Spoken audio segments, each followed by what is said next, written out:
Yerp, this perp back with another video, and I just got out of seeing the new Jujutsu Kaisen movie, Jujutsu Kaisen 0.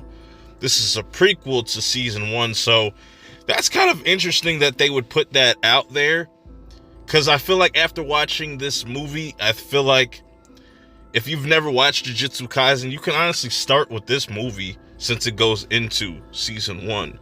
Um, Now, I do want to go back and rewatch season 1 because there's definitely a lot of information that kind of went over my head, but this kind of filled in some of those blanks and definitely helped flesh out the lore of Jujutsu Kaisen and a lot of different characters, and we get a lot of different things we probably didn't get in the first season. So I'm not going to be spoiling anything as far as any of the fights or what happens at the end. But for what I could say is I like the premise and just everything about this movie. I feel like it's really well animated. I like the main character that we see, Yuto, which, like I said, his name was mentioned in the first season, but I just didn't. It pretty much went over my head. But we actually get to see this person, and he has this special grade curse, sort of like Itadori. Itadori is a little bit more cocky compared to Yuto, but I like Yuto because, you know, he's a character that really is the complete opposite. He's very introverted. He has this friend, this childhood friend, Rika, that died when he was younger, and you get backstory on that, and that's very dark, and you can kind of see this movie as almost like a love story in a way with Yuta's character.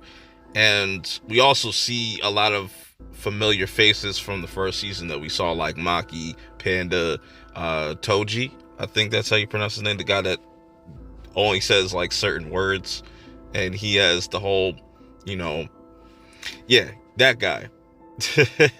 Like I said, it's a lot of characters that haven't really I haven't gotten too familiar with, but watching this, it's kind of giving them more backstory and more things to kind of flesh out that I like. I really like Maki's character. I really like Gojo and his beliefs, and we get a lot more backstory on him as well, and who his best friend is, and we also see the motivation of the main villain that we've been kind of seeing, that being Gito, and his whole motive and what drives him and what he clearly wants to do. It's very reminiscent of, or very similar to, like Voldemort, you know, in a way. That's all I'll say. But like I said, the animation, the fights, the story, I think it was really solid. I like that they made this a prequel, because like I said, like either way, you can start with season 1 and then go back and watch this, or just start with this movie and watch season 1 before season 2 comes out, which I have no idea when that's coming out, probably next year. I really like this. I really like the fights. The fights were really dope.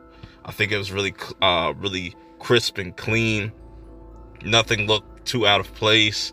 Very unique things that Mappa does with Jujutsu Kaisen as far as like certain abilities and just how they animate certain things. It's just really, really dope and has me excited, and hopefully this happens, that we get an Attack on Titan movie and I can see that in theaters, because the theater experience definitely kind of is different. You know, you're not really ever used to kind of seeing anime movies being put out as frequently in today's time compared to, you know, back in the 90s and like early 2000s. We're just getting like Pokemon movies.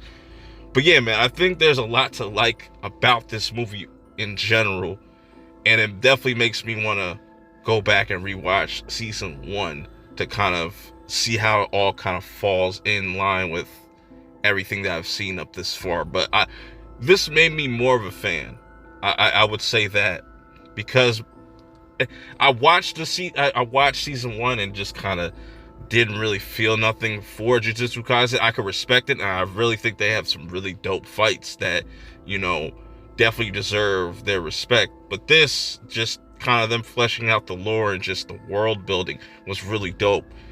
And I think that's the biggest takeaway, without spoiling any major plot points or how things get resolved and stuff like that. But man, I can't wait to see more of this and what they do with season 2. But if you've seen this, let me know. And if you're a manga reader, please do not spoil anything for me. Just, you know, I would respect that. But until next time, I will see y'all in the next review. We'll see when season 2 comes out. Peace.